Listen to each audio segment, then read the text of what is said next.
विच तफसीर यूसुफ दे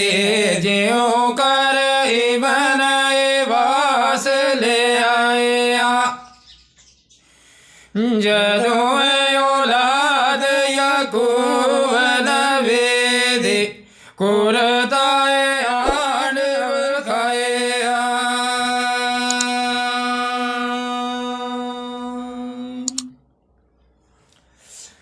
ताजाए लोग बेग पैगंबर पलक ना होश संभाले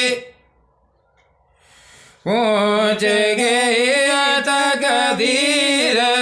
जरदी हालत अल्लाह अकबर वाले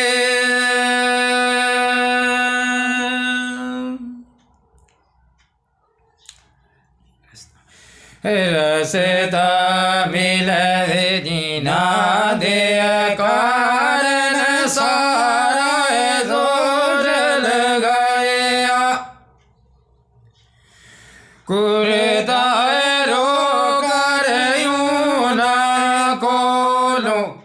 अजल पैगाम ले आया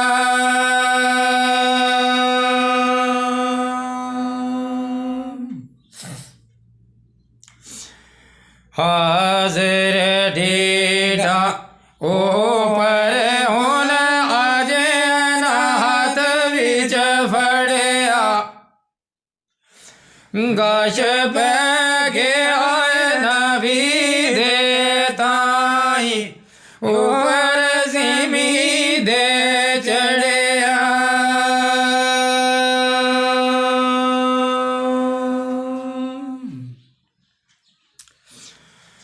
दूर आमेद हयाती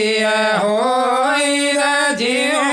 छली बिन पानी जल बल बल बल पास मरोड़ सारी रात बेहानी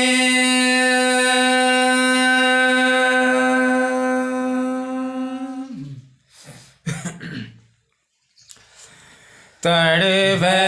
पे आए बेहोशी आया